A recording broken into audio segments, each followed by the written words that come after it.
Hello everyone, in this TRC car tutorial number 59, we will show in which frequency domain the common source amplifier has its capacitive input impedance. In this presentation, we will start by calculating the input impedance of the common source amplifier.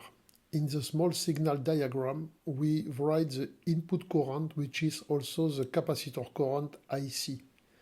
The current IC is equal to GMVI plus Vout over R. From this equation, we deduce Vout, which is equal to IC minus GMVI times R.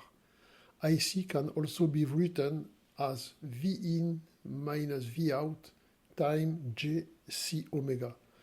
Replacing Vout in pink with the expression calculated earlier, we obtain the equation IC versus Vin.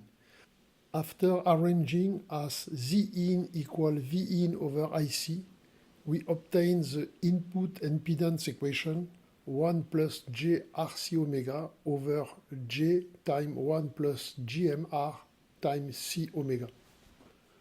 We will now graphically represent the expression of the numerator 1 plus J RC omega. Of course, at low frequency, the value is close to 1, but at an angular frequency omega equal to 1 over RC, RC omega equal 1, and when omega is greater than 1 over RC, the asymptote has a slope of plus 1 or 20 dB by decade. We will now graphically represent the expression for the denominator, J times 1 plus GMR times C omega.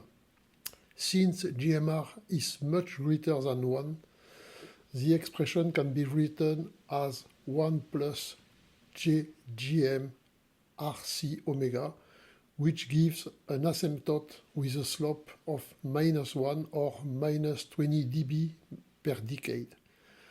When omega equal 1 over RC, the value of the denominator is equal to 1 over GM. To obtain the Zin impedance plot, we need to calculate the ratio between these two plots. We start with the denominator, then add the numerator. The denominator plot up to omega equal 1 over RC is multiplied by the numerator plot, which is equal to 1 up to 1 over RC, resulting in the red curve. Then, after 1 over RC, the positive slope cancels out the negative slope, resulting in a flat slope equal to 1 over GM, plotted in black.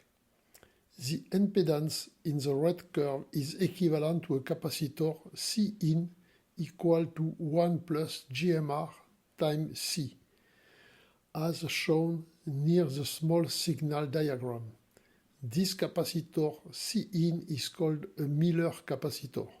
However, it should be noted that since the Miller capacitance is due to the DC gain GMR, the input impedance is only capacitive when the gain is constant with frequency, as shown in the blue area. When the angular frequency is greater than 1 over RC toward infinity, the impedance becomes resistive and equal to 1 over GM. We will return to this in more detail in the next video. I want to thank you for your attention. In my next TRC car tutorial number 60, we will discuss the frequency range in which the input impedance of the common source amplifier changes from capacitive to resistive. So see you soon and stay tuned.